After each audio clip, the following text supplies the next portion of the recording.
예수께서 무리를 보시고 산에 올라가 앉으시니 제자들이 나아온지라.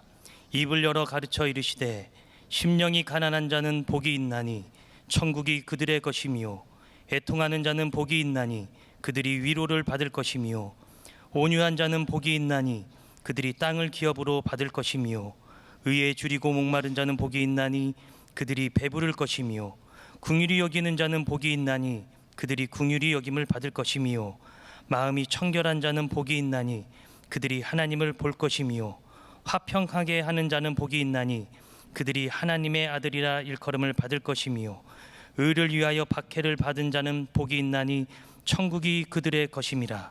나로 말미암아 너희를 욕하고 박해하고 거짓으로 너희를 거슬러 모든 악한 말을 할 때에는 너희에게 복이 있나니 기뻐하고 즐거워하라. 하늘에서 너희의 상이 큼이라. 너희 전에 있던 선지자들도 이같이 박해하였느니라. 아멘. 어저께 산상 보훈 가운데서 심령이 가난한 자는 복이 있나니, 애통하는 자는 복이 있나니, 온유한 자는 복이 있나니, 의에 줄이고 목마른 자는 복이 있나니에 대해서 말씀을 드렸습니다. 팔복음은 네 개씩 쌍을 이루고 있습니다. 첫 번째부터 네 번째까지는 마음이 가난한 자는, 애통하는 자는, 온유한 자는, 의에 줄이고 목마른 자는 하나님을 향하여 믿음으로 나아가는 자세에 대해서 말씀을 하고 있고, 다섯 번째부터 여덟 번째까지는 긍휼히 여기는 자는, 마음이 청결한 자는, 화평케 하는 자는, 의를 위하여 핍박을 받는 자는 사람을 향하여 삶으로 살아가는 자세에 대해서 말씀하고 있습니다. 앞에 네 가지는 우리 그리스도인들의 내적인 태도에 대해서 말씀을 하고, 뒤에 네 가지는 밖으로 나타나는 그리스도인들의 행동에 대해서 말씀하고 있는 것입니다. 여기서 순서가 참으로 중요합니다. 먼저 안으로 영적으로 충만히 채워질 때에 밖으로 행동으로 나타나야 복을 받을 수 있다고 말씀하신 것입니다. 긍휼은 엘레오스라고 하는 헬라어로 불쌍히 여긴다, 자비를 베푼다라고 하는 뜻을 가지고 있습니다. 구체적으로 말씀을 드리면은 그냥 마음으로 동정만 하는 것이 아니라 행동으로 나타날 때에 그것이 바로 오늘 성경 말씀이 우리에게 부탁하고 있는 긍휼히 여기는 자가 되는 것입니다. 하나님께서 우리에게 보여주신 귀한 긍휼이 있습니다. 요한복음 8장에 보면은 간음하다가 현장에서 붙잡힌 불쌍한 여인에 대해서 기록을 하고 있습니다. 바리새인들과 서기관들이 그 불쌍한 여인을 끌고는 예수님 앞으로 데리고 왔습니다. 그 여인은 머리가 헝클어지고 옷은 찢겨져 있었습니다. 많은 사람들 앞에서 수치와 죄책감으로 벌벌 떨고 있었습니다. 군중들은 손에 돌을 들고 씩씩거리면서 예수님께 묻습니다. 율법에 이런 여자는 돌로 치라 명하였는데 예수님은 어떻게 하시겠습니까? 그때 예수님께서 너희 가운데 죄 없는 자가 먼저 돌로 치라 그렇게 말씀하실 때에 어른으로부터 시작해서 어린아이에 이르기까지 다 돌을 놓고 돌아가게 됩니다. 이제 예수님과 여인만 만났을 때에 예수님께서 말씀하셨습니다. 나도 너를 정죄하지 아니하노니 가서 다시는 죄를 범하지 말라. 간음하다가 현장에서 붙잡힌 이 여인은 다른 여인이 아니고 다른 사람이 아니고 바로 나 자신인 것입니다. 우리들의 죄가 드러나지 않았을 뿐이지 숨겨진 그 모든 죄악들이 만약에 드러난다고 한다면 누가 감히 하나님 앞에 설 수 있는 사람이 있겠습니까? 주님께서 우리의 죄와 허물을 십자가의 사랑으로 덮어주시고 가려주셨기 때문에 오늘 우리는 하나님 앞에 나와서 예배를 드릴 수가 있는 것입니다. 이것이 바로 예수님께서 우리들에게 보여주신 긍휼의 모범인 것입니다. 탈무드에 보면은 이런 재미있는 이야기가 있습니다. 복수, 정오, 긍휼이라고 하는 이야기입니다. 아버지가 아들에게 이웃집에 가서 낫을 좀 빌려오라고 심부름을 시켰습니다. 이웃집에 갔는데 낫이 많이 있는데도 불구하고 빌려주지를 않았습니다. 며칠이 지나가지고 그 집에서 다시 이 집으로 낫을 빌리러 왔습니다. 그런데 아버지는 아무 말씀도 안 하시고 그 이웃에게 낫을 빌려 주었습니다. 그래서 아들이 속이 상해가지고 아버지 저 사람들이 우리 집에 낫을 빌리러 올 때는, 우리가 빌리러 갈 때는 안 빌려줬는데 아버지는 뭐 때문에 저 사람들에게 낫을 빌려주십니까? 하고 질문을 하니까 아버지가 이렇게 대답을 했답니다. 저 사람이 우리에게 낫을 빌려주지 않았으니까 우리도 낫을 빌려주지 않으면 그것은 복수를 하는 것이란다.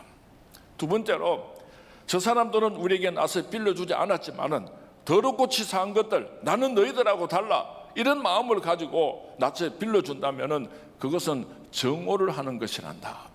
저 사람들이 낫을 빌려주지 않았음에도 불구하고 낫이 필요해서 도움을 청하러 왔을 때 아무것도 생각하지 않고 그 사람에게 낫을 빌려주는 것이 바로 긍휼이란다 하고 가르쳐 준다고 합니다. 우리가 이 세상에 사는 동안에 긍휼을 베푸는 일들이 있습니다. 교회 안에서 힘들고 어려운 사람들을 도와줄 때가 있습니다. 얼마나 귀하고 아름다운 일인지 모릅니다. 그런데 자칫 잘못하면은 그 사람의 자존심에 깊은 상처를 안기는 경우가 종종 있습니다. 저 사람이 어려울 때 내가 저 집에 아이 공납금을 내가 그렇게 대어주고, 내가 저 사람이 어려울 때 전세금이 모자랄 때가 몇 천만 원 돈을 주고, 그래서 이렇게 자기 입으로 광고를 하게 되면은 도움을 받았던 사람들이 얼굴을 들 수가 없어가지고 그 수치를 이기지 못하고 결국은 교회를 떠나버리는 그런 경우들도 종종 있는 것입니다. 우리 예수님께서는 옳은 소리 하는 것을 왼손이 모르게 하라, 그렇게 부탁하셨습니다. 도움을 받은 사람이 내가 참 힘들고 어려울 때에 장로님께서 우리 집에 오셔서 이렇게 도와주셔가지고 우리가 그때 그 어려움을 극복하고 오늘 이렇게 우리가 행복하게 잘 살 수 있게 되었습니다 하고 많은 사람들 앞에서 자기 입으로 간증하는 것은 얼마나 영광스럽고 좋겠습니까마는, 내가 내 입으로 남을 도와준 것을 그렇게 함부로 표현을 해서 상대방의 마음에 깊은 상처를 안기는 일은 우리가 조심해야지 될 것입니다. 긍휼히 여기는 자는 복이 있나니 그들이 긍휼히 여김을 받을 것이며, 이 말씀은 내가 먼저 다른 사람을 긍휼히 여기면 나도 하나님으로부터 긍휼을 받게 된다, 물론 그런 말씀이기도 하지만 온전한 그런 말씀은 아닙니다. 내가 먼저 다른 사람에게 사랑을 베풀면은 하나님께서도 나에게 사랑을 베풀어 주신다, 이것은 마치 조건적인 것 같고 율법적인 해석인 것입니다. 그것보다도 더 깊은 영적인 의미가 있습니다.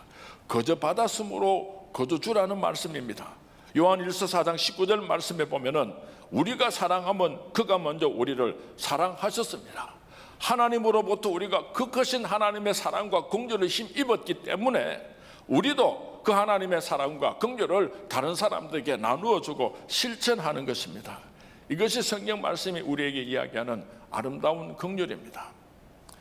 제가 미국에서 신학 공부를 하러 가려고 그렇게 결심을 하고 뉴욕에서 성악 공부하던 것을 다 정리하고 이제 세인트루이스로 이사를 가려고 짐을 붙였습니다. 그런데 제가 그때 얼마나 가난하고 삶이 어려웠던지 비행기 표가 없었습니다. 그리고 학비도 없었습니다. 참 기가 막혔습니다. 그런데 뉴욕에 사는 어떤 의사 장로님 한 분이 저를 초대를 했어요.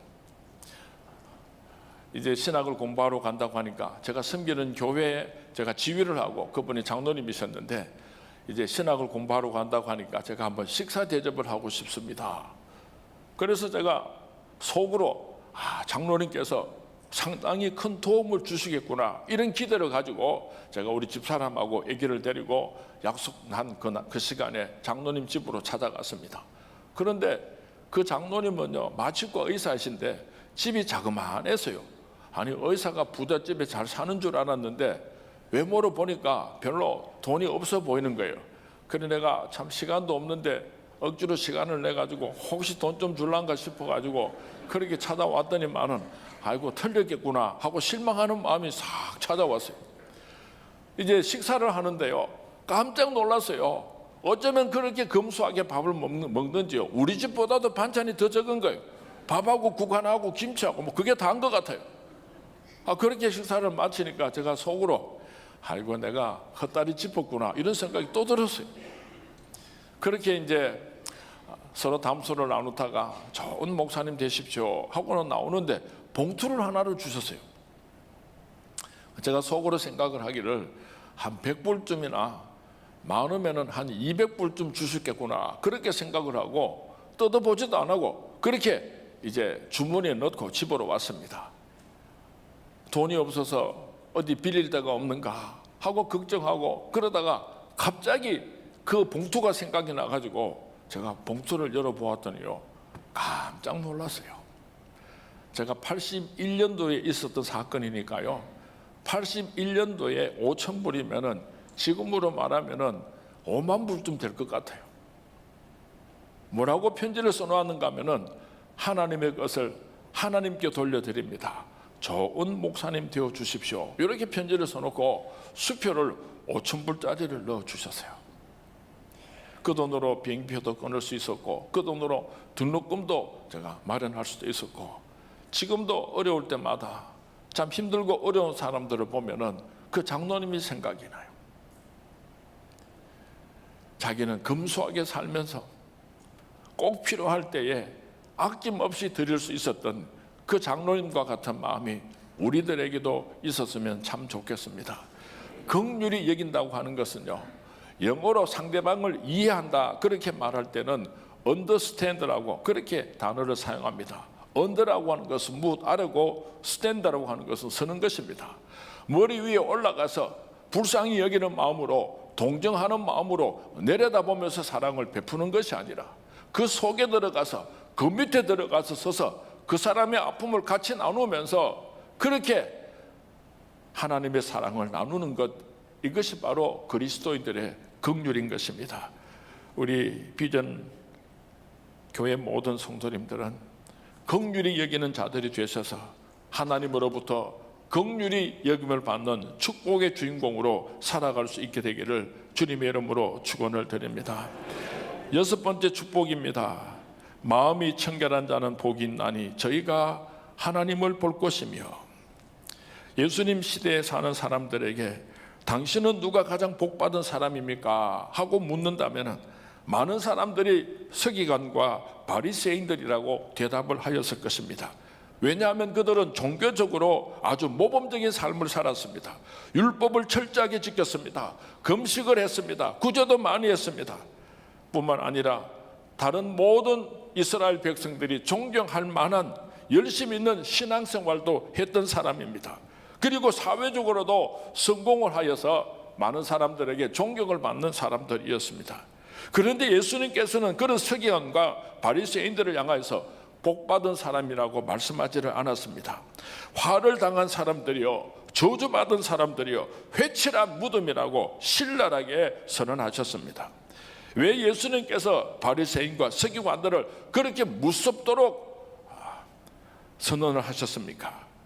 그 이유는 바리새인과 서기관들은 겉모습은 거룩하지만은 그 속에는 더러운 것으로 가득 채워져 있었기 때문입니다. 회칠한 무덤이라고 하는 것은 사람이 죽어서 썩은 냄새가 납니다. 그런데 껍데기에 회칠을 해놔가지고 허옇게 보이지만은 그 속은 다 썩어 문드러진 바리새인과 서기관이라고 예수님께서 무섭게 책망하셨던 것입니다. 사람들은 겉모습을 보고 평가하지만은 하나님께서는 중심을 보시는 것입니다. 그래서 예수님께서 오늘 마음이 청결한 자는 복이 있다고 말씀을 하시는 것입니다. 여기서 청결이라고 하는 단어의 뜻은 무엇인가 하면은 헬라어로 카다로스인데 몇 가지 깊은 의미를 가지고 있습니다. 첫 번째로는 깨끗하게 세탁한 옷을 가르쳐서 카다로스 청결이라고 하는 단어를 사용합니다. 두 번째는 기지를 해가지고 겨와 돌멩이를 다 가려내고 깨끗하게 알곡만 남았은 상태를 가르쳐서 청결이라고 하는 단어를 사용합니다. 게으르고 무능한 오합지조들은 다 집으로 돌려보내고 기드온의 300용사와 같은 정의의 부대를 가르쳐서 카다로스 청결이라고 하는 단어를 사용했습니다. 불순물이 잔뜩 있는 금덩어리를 용광로 속에 집어넣어서 펄펄 끓여서 그 모든 불순물들을 다 제거하고 정금만 남은 상태로 가르쳐서 청결하다, 카다로스라고 하는 단어를 사용했던 것입니다. 다시 말하면 우리의 마음이 청결하다고 하는 것은 불순물이 섞이지 않은 순수하고 순결한 마음을 의미하는 것입니다. 오늘날 물질 문명, 과학 문명으로 모든 것들이 옛날보다도 깨끗해졌습니다. 옛날 집보다도 얼마나 깨끗해졌습니까? 청소들, 우리 화장실이라든지 옷이라든지 음식물 얼마나 깨끗해졌습니까? 그러나 마음은 옛날 사람들보다도 오늘 현대인들이 더 더러워졌습니다. 더 교만해졌습니다. 더 음란해졌습니다. 오늘 예수님께서 너희의 마음을 청결해야 한다고 하는 말씀은 2000년 전 옛날 사람들을 향해서 하신 말씀이 아니고 오늘 바로 우리들을 향하여서 마음이 청결한 자는 복이 있다고 말씀하고 계시는 것입니다. 왜 우리의 마음이 청결해야 하는가 하면은 마음이 청결해야 하나님과 교제할 수 있기 때문입니다. 하나님은 거룩하신 분이기 때문에 더러운 죄악과 어울릴 수 없는 분이기 때문에 하나님과 교제를 하기 위해서는 우리가 청결한 사람이 되어야 하는 것입니다. 왜 우리가 마음이 청결해야 하는가 하면은 하나님의 나라에 들어가기 위해서는 절대적인 조건이기 때문입니다. 만약에 우리가 불결한 모습을 가지고 천국에 들어가게 된다고 한다면은 천국이 금방 더러워지고 말 것입니다. 그래서 예수님께서는 우리가 하늘나라에 들어가기 전에 너희들의 마음이 먼저 청결해야 한다고 말씀하고 있는 것입니다. 어떻게 하면 우리의 마음이 청결해질 수가 있겠습니까? 옷은 더러워지면 빨래를 하면 됩니다. 몸이 더러워지면 목욕을 하면 됩니다. 집이 더러워지면 청소를 하면 됩니다. 그런데 우리 심령이 더러워지면 어떻게 깨끗하게 할 수가 있는가 하는 것입니다. 심령이 가난한 자가 될 때에, 애통하는 자가 될 때에 마음이 청결해질 수가 있습니다. 온유한 자가 될 때에 마음이 청결해질 수가 있습니다. 의에 줄이고 목마른 자가 될 때에 우리 마음이 청결해질 수가 있습니다. 긍휼히 여기는 자가 될 때에 우리의 마음이 청결해질 수가 있는 것입니다. 예수의 피로 우리들의 마음을 정결하게 할 수가 있습니다. 요한 1서 1장 7절 말씀에 그 아들 예수의 피가 우리의 모든 죄에서 깨끗하게 하실 것이라고 말씀을 하고 있습니다. 나의 죄를 씻기는 예수의 피밖에 없네. 다시 성케하기도 예수의 피밖에 없네. 예수의 흘린 피 날 희게 하오리. 귀하고 귀하다 예수의 피밖에 없네. 예수 그리스도의 보혈로 우리의 모든 죄악들을 깨끗하게 씻고 마음이 청결한 자들이 될 수 있기를 바랍니다. 이렇게 마음이 청결한 사람에게 약속이 있습니다. 그들이 하나님을 볼 것이며, 마음이 청결한 자가 되면은 하나님을 볼 수 있다고 말씀했습니다. 가난 속에서도, 질병 속에서도, 고난 속에서도 우리의 마음이 청결하게 되면은 하나님의 음성을 듣게 될 것입니다. 하나님의 도우심을 받게 될 것입니다. 우리 교회 목사님들하고 같이 운동을 했습니다. 넓은 축구장에 가서 두 편을 나누어 가지고 열심히 축구를 하다가 보니까 날이 어둑어둑해졌습니다. 그래서 제가 이제 시간이 많이 지났으니까 샤워를 하고 저녁 먹고 헤어집시다 하고 운동을 마치려고 하니까 젊은 부목사님들이 아니 목사님 이제 몸 좀 풀리려고 하는데 좀 더 합시다 막 이러는 거예요. 아니야 금방 지금 해가지고 어두워질 텐데 빨리 씻고 집에 가야지, 밥 먹고 집에 가야지 이러고 억지로 우리 부목사님들을 데리고 샤워장으로 들어왔습니다. 샤워장에 들어와가지고 샤워물이 확 쏟아지는데요, 제 안경을 벗고 보니까 세상에 밤이 아니고 아직 대낮이더라고요. 안경에 먼지가 자욱이 앉아가지고 그 안경을 쓰고 있으니까 온 세상이 저녁인 줄 알았는데 안경을 씻고 나서 보니까요 세상이 아직도 대낮이더라고요. 그날 제가 이 마음이 청결한 자는 말씀의 비밀을 깨달았습니다. 왜 하나님이 우리 눈에 보이지 않습니까? 세상 사람들이 네 하나님 어디 있노? 하나님 보여도 그렇게 우리에게 막 욱박지르면은 대답을 못 해가지고 우물쭈물할 때가 얼마나 많습니까? 우리 마음이 청결해지면은 예수 그리스도의 보혈의 피로 우리의 모든 죄악들이 깨끗이 용서받게 되면은 하나님을 볼 수 있습니다. 하나님은 온 천하에 계시면서 오늘도 우리에게 말씀하시고 오늘도 우리 곁에 계시고 오늘도 우리와 함께 하시는 그 하나님을 어떻게 소유하고 그 하나님의 축복을 누릴 수가 있는가? 마음이 청결한 자가 된다. 또 어떻게 하면 마음이 청결할 수가 있는가 하면요, 좀 많이 울으면 좋습니다. 울면은요 우리 마음이 얼마나 청결하고 깨끗해지는지 몰라요. 이번 부흥성회를 하고 우리 하늘 비전의 성도님들이 예배 시간에 좀 잘 울었으면 좋겠습니다. 우리 오 목사님께서 말씀을 전가하실 때에 성령께서 강력하게 역사하시고 여러분 가슴이 막 뜨거워지고 막 눈물이 막 쏟아질라 그러면요, 참으려고 억지로 딴 생각하고 막 억지로 성령을 거절하지 마시고 소리 내어서 울어보시기 바랍니다. 여러분 놀라운 기적이 일어나게 될 줄로 믿습니다. 물이 변하여 포도주가 되는 기적이 나타나기 위해서는요, 하나님의 말씀에 순종해야지 됩니다. 그리고 그 말씀, 성령께서 역사하시는 대로 그대로 나를 놓아줄 줄 알아야지. 찬송을 부르다가 막 눈물이 나고 감격과 기쁨이 막 그렇게 북받쳐 오르면은요, 그대로 순종하고 가만히 맡기시기 바랍니다. 성령님께서 여러분을 인도하시는 대로. 내게 강 같은 평화, 내게 강 같은 평화, 내게 강 같은 평화 넘치네 할렐루야. 이렇게 찬송을 부를 때에 저 사람 와 저렇게 소리를 내가 바꾸치면서 찬송을 부르노, 좀 이상하다, 이렇게 생각하는 사람은요 은혜 받은 사람이 아니에요. 막 찬송을 하면서 감격하고 눈물이 쏟아지고 기쁨이 넘치는 사람은요, 그 마음이 청결한 줄로 믿으시기 바랍니다. 그 사람은 하나님을 볼 수 있습니다. 하나님께서 나와 함께 하시고 하나님께서 나를 붙들고 계시고 하나님께서 불꽃 같은 눈으로 나를 지켜주시는 그 하나님을 만나시는 마음이 청결한 자들이 될 수 있기를 주님의 이름으로 축원을 드립니다. 7번째 축복입니다. 오늘 9절 말씀입니다. 같이 봉독합니다. 시작. 화평케 하는 자는 복이 있나니 그들이 하나님의 아들이라 일컬음을 받을 것이며. 이 화평케 하는 자들이란 영어로는 피스메이커라고 번역이 되어 있습니다. 피스메이커로 사는 자는 복이 있나니 저들이 하나님의 아들이라 일컬음을 받을 것이라고 예수님께서 축복하여 주셨습니다. 누구랑 우리가 화평해야 하는가? 나와 하나님이 화평해야지 되는 것입니다. 어떻게 해서 우리가 하나님을 두려워합니까?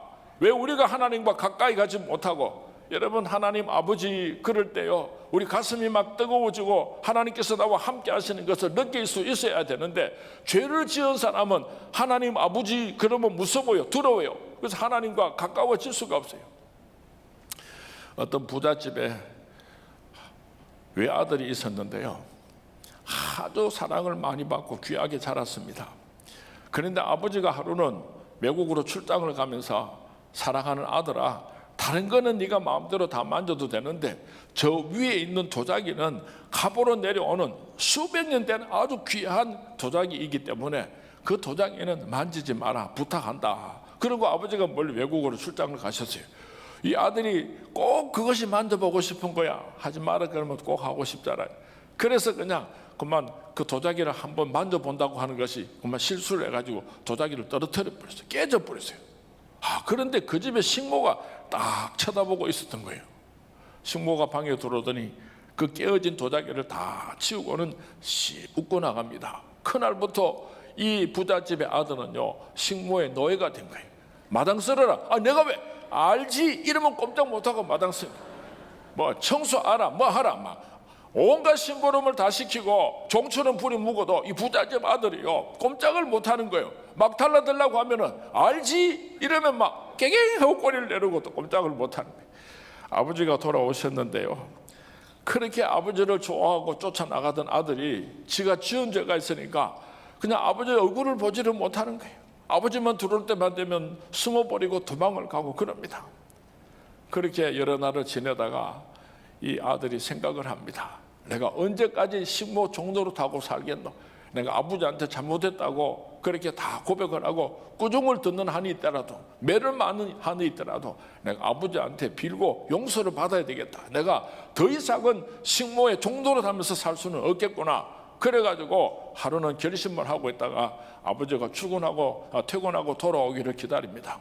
아버님 방으로 들어가는데요, 하루 종일 준비를 했습니다. 여차 저차해서 여차해서 여차 저차 이렇게 됐습니다 하고 다 설명을 하려고 그렇게 준비를 하고 아버지 방에 들어갔는데, 아버지를 보는 순간 아무것도 생각이 안 나는 거예요. 아버지 하고 막 품에 안겨서 통곡을 하고 울고 말았어요. 아버지가 이렇게 말합니다. 야 이놈아, 내가 다 알지?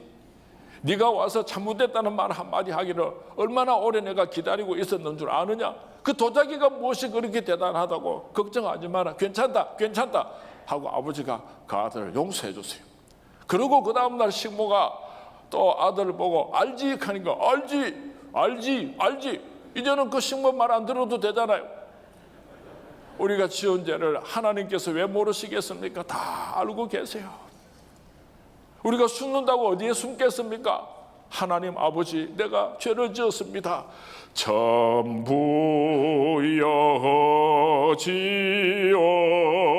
여지옵소서. 손 들고 옵니다. 전하를 박대하시면 나 어디 가리까? 회개하고 하나님 앞으로 돌아오면 하나님과 우리는 화평할 수 있습니다. 모든 죄를 용서받고 하나님을 아버지라 부르고 행복한 하나님의 아들이 될 수가 있는 것입니다.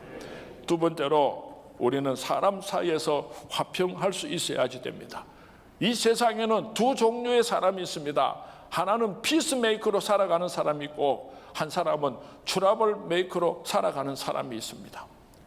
피스메이커로 살아가는 사람은 싸움이 있고 다툼이 있고 분쟁이 있는 곳에 가면은 그 사람 때문에 화해가 이루어집니다. 그런가 하면은 트러블 메이커로 사는 사람은요, 그렇게 재미있고 행복한 속에 들어가면은 그 사람들을 속을 뒤집어 놓아가지고 속닥속닥 수근수근 해가지고 그만 사람들이 싸움하고 편을 가르게 되고 아주 이상한 사람이 있어요. 사탄 마귀가 디아블로스입니다. 디아라고 하는 말은 무엇 사이고, 블러스라고 하는 말은 이간시킨다는 뜻을 가지고 있습니다. 사탄 마귀는 원어를 그대로 번역을 하면은 무엇 사이에 들어와서 이간을 시키는 자, 이것이 사탄 마귀의 정체입니다. 화평케 하는 자는 하나님의 아들이라 일컬음을 받을 것이며, 하나님의 아들과 딸들은 싸우는 사람 사이에 들어가서 화해시키고 그들이 서로 사랑하고 섬길 수 있도록 만드는 피스메이커고, 사탄 마귀는 분쟁케 하는 것이 바로 본질적인 모습입니다. 제 방에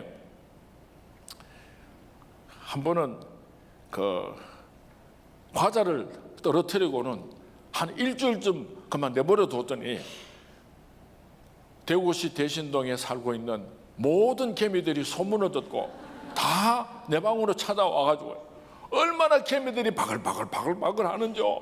약을 뿌리고 아무리 잡아내도 막 그렇게 막 쓸어 담고 또 죽이고 또 뿌리고 이래 해도요, 그 다음날 보면은 또 개미가 바글바글.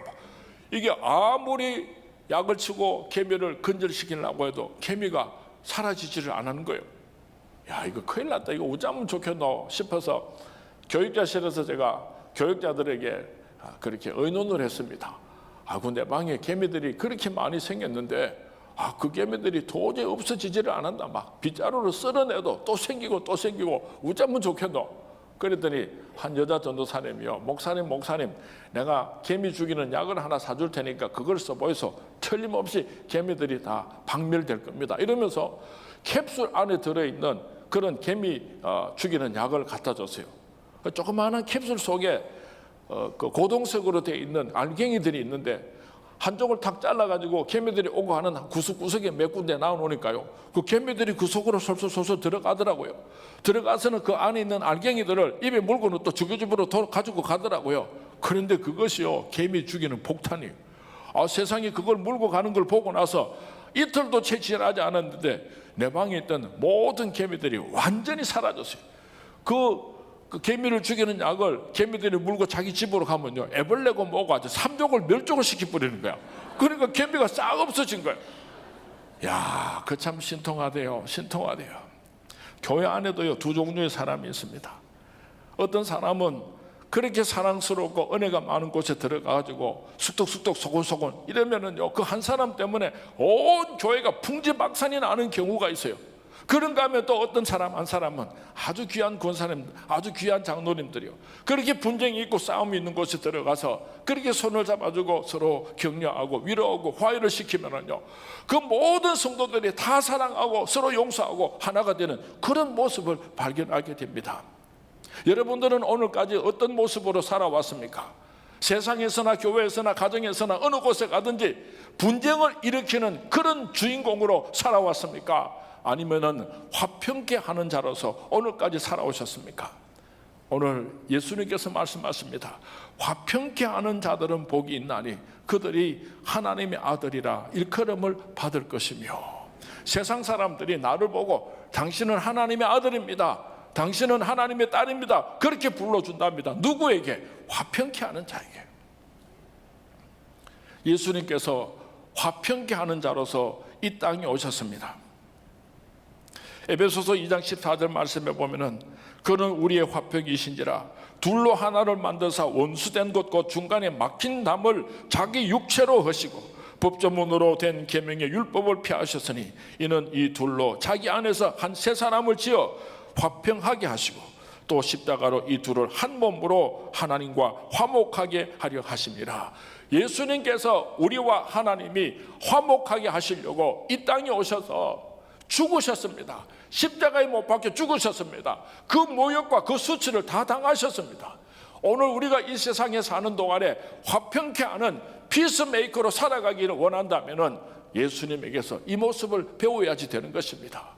내가 두 사람이 싸울 때 중간에 들어가서 화해를 시키고 아이고 장로님 고맙습니다, 아이고 권사님 고맙습니다, 그렇게 칭찬을 들으면 참 좋지만은 그 두 사람을 화해시키려고 하다가 보니까 내가 오해를 받을 수도 있고 내가 엄청난 손해를 볼 수도 있습니다.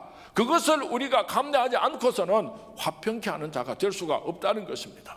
예수님께서 우리가 하나님과 화목하게 하시려고 자기를 버리신 것처럼 우리가 이 세상에 사는 동안에 화목의 제물로서 화평케 하는 자로 쓰임을 받기를 원한다면 내가 많은 물질을 손해보아야지 됩니다. 내가 많은 자존심을 손해보아야지 됩니다. 때로는 억울한 일이 있을 수도 있을 것입니다. 어떻게 촛불의 불을 밝힐 수가 있습니까? 자기를 녹이지 않습니까? 어떻게 소금의 맛을 낼 수가 있습니까? 자기를 녹이지 않습니까? 우리가 이 세상에 사는 동안에 화평케 하는 자로서 살아간다고 하는 것은요, 자기를 버리는 것입니다. 자기를 희생하는 것입니다. 예수님께서 그렇게 하셨던 것처럼 우리 하늘비전교회 성도님들은 화평케 하는 자들이 되셔서 나를 아는 세상 사람들도, 교회 안에 많은 사람들이 저 사람은 하나님의 아들이라고 일컬음을 받을 수 있는 우리 모든 성도님들이 될 수 있기를 주님의 이름으로 축원을 드립니다.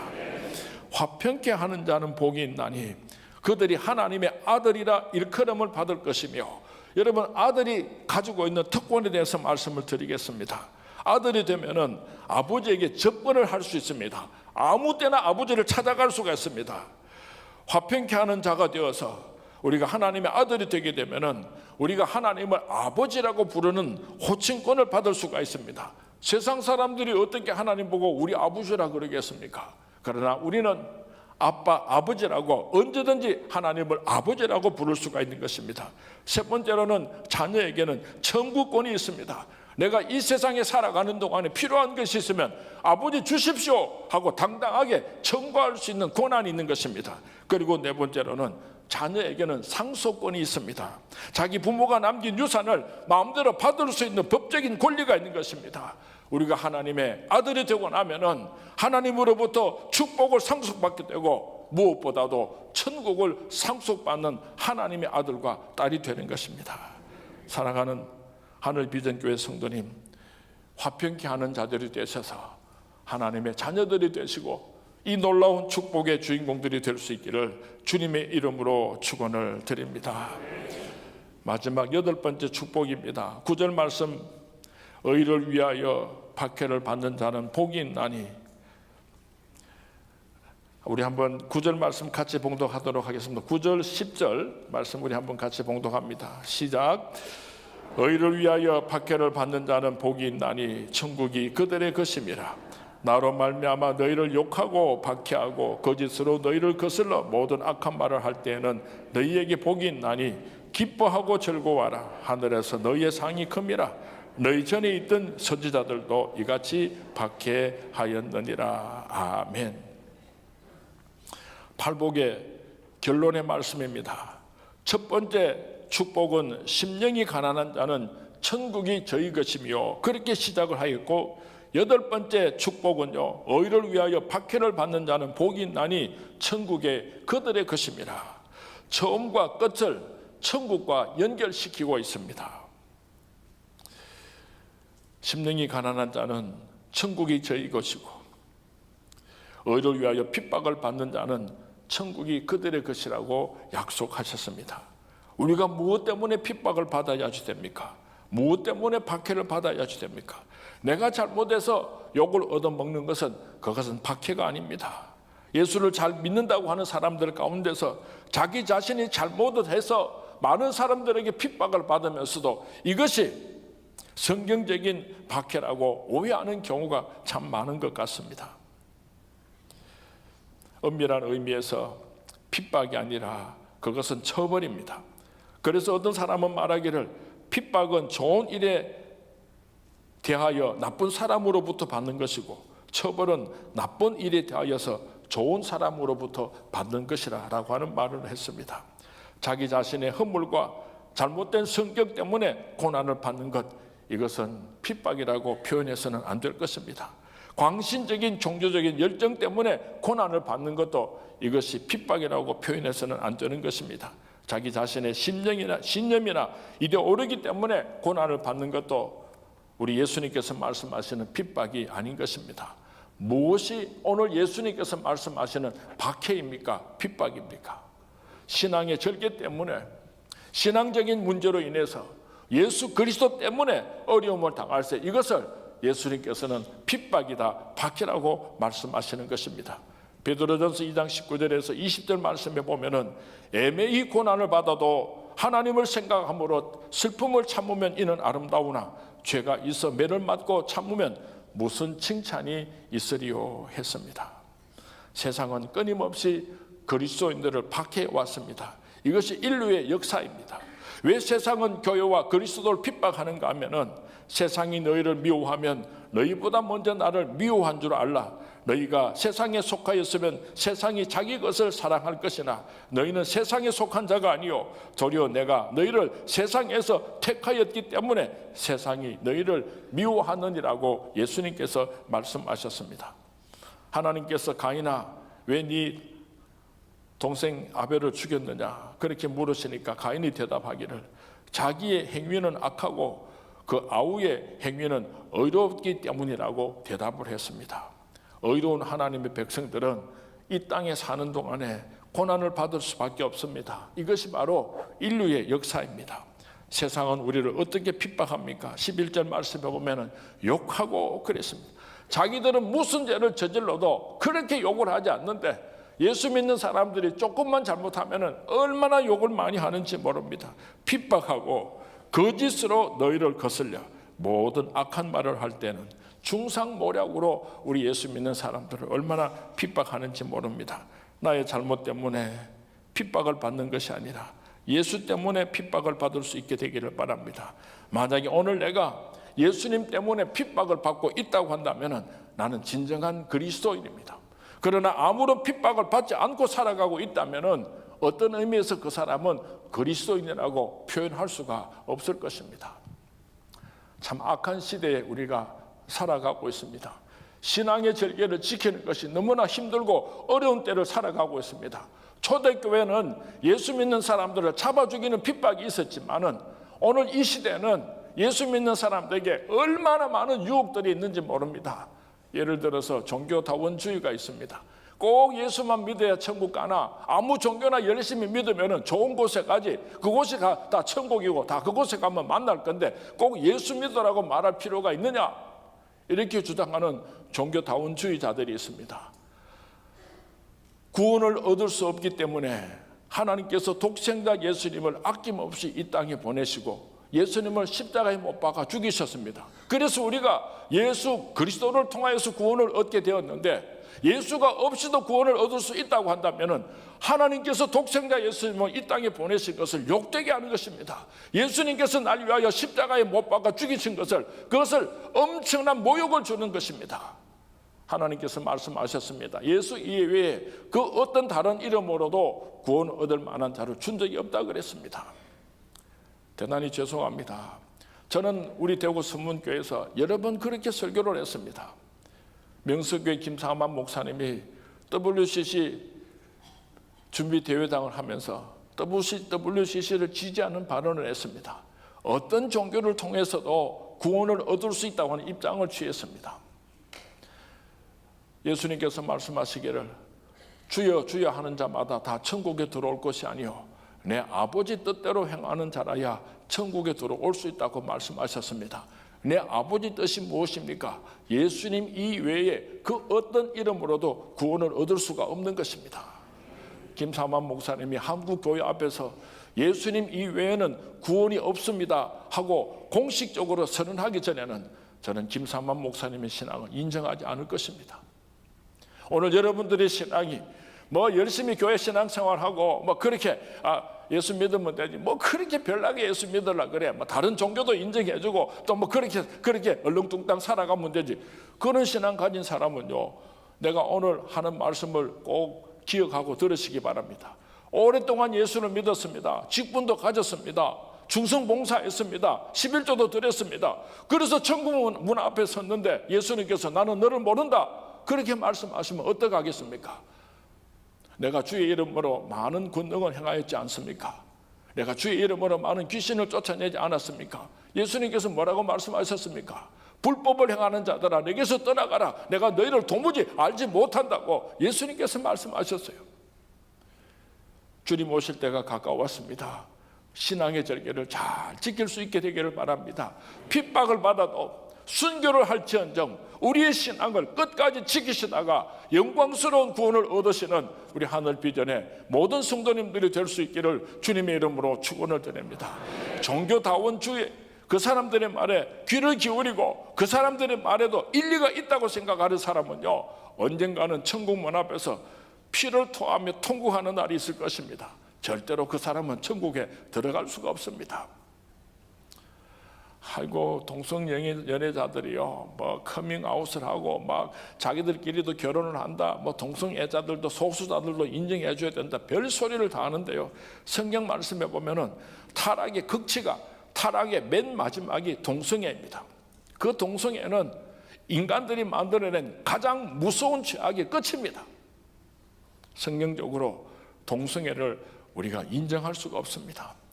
어쩌면은 교회 안에도 동성애를 인정해 주어야지 된다고 하는 사람들이 자꾸만 일어날는지도 모릅니다. 우리가 존경하는 그런 목사님들 중에서 동성애자들도 존중해야지 되고 종교다원주의도 다른 종교도 존경하고 인정해 줘야지 되고 이딴 소리 하는데 귀를 기울였다가는요 큰일 납니다. 주님 오실 때가 가까웠는데 신앙의 절개를 지키려고 하다가 핍박을 받을 때에 기뻐하고 즐거워할 수 있게 되기를 바랍니다. 그 사람이 천국에 들어갈 수 있기 때문입니다. 기뻐하고 즐거워하라. 박해를 받는 자가 복이 있는 이유는 그 박해가 천국 가는 하나의 과정이기 때문입니다. 왜 핍박을 기뻐해야 하는가? 핍박은 거짓 성도와 참 성도를 구별할 수 있기 때문입니다. 성도뿐만이 아니라 오늘 이 시대 속에서 수많은 목사님들이 자유주의적으로 넘어가게 되고 수많은 목사들이 동성애자들을 인정해주는 그런 사상을 가지고 교회를 어지럽히고 수많은 하나님의 백성들을 지옥불로 끌고 가는 무서운 세력이 될 것입니다. 대구에서요 동성애자들을 반대하는 집회를 하려고 하니까 대기총에서 대기총 임원들이 모여가지고 싸움이 났습니다. 한쪽에서는 동성애자들을 반대하는 시위를 우리 교회들이 전체적으로 연합해서 하자고 이야기를 하고, 다른 한쪽에서는 소수자들도 인정해 줘야지 된다. 이래가지고 대기총 회의를 한 가운데 결정을 반대하는 모임을 가지지 못하도록 결정을 했어요. 참 무섭지 않아요? 우리가 존경할 만한 수많은 목사님들 가운데 어떤 종교를 통해서도 구원을 얻을 수 있다고 종교다원주의를 주창하는 그런 목사님들이 우리 주위에 얼마나 많은지 몰라요. 신앙의 절개를 지키다가 핍박을 받고 순교할지언정 아름다운 신앙을 끝까지 잘 지키시고 저 천국의 백성 될 수 있기를 주님의 이름으로 축원을 드립니다. 기뻐하고 즐거워하라. 하늘에서 상이 크다고 예수님께서 말씀하셨습니다. 천국의 국적을 가지고 살아가는 그리스도인들이 이 땅에 사는 동안에는 이방인입니다. 이방인은 이 세상에서 환영을 받을 수가 없습니다. 외롭습니다. 백로가 까마귀 동네에서 대접을 받을 수 없는 것처럼 오늘 내가 이 세상에 살면서 세상 사람들에게 대접을 받으면서 살고 있는 사람은요, 그 신앙이 올바른 신앙이 아닐 수가 있습니다. 어떻게 예수 믿는 사람이 세상 속에서 핍박받지 않고 살아갈 수가 있겠습니까? 죄 짓는 세상 속에서 죄 짓지 않고 살아가려고 할 때에 핍박이 있는 것은 당연한 것입니다. 그런 핍박을 받을 때에 기뻐하고 즐거워할 수 있게 되기를 바랍니다. 주님 오실 때가 가까웠습니다. 천국에서 큰 상급 받으시는 하늘 비전에 모든 성도님들이 될 수 있기를 주님의 이름으로 축원을 드립니다.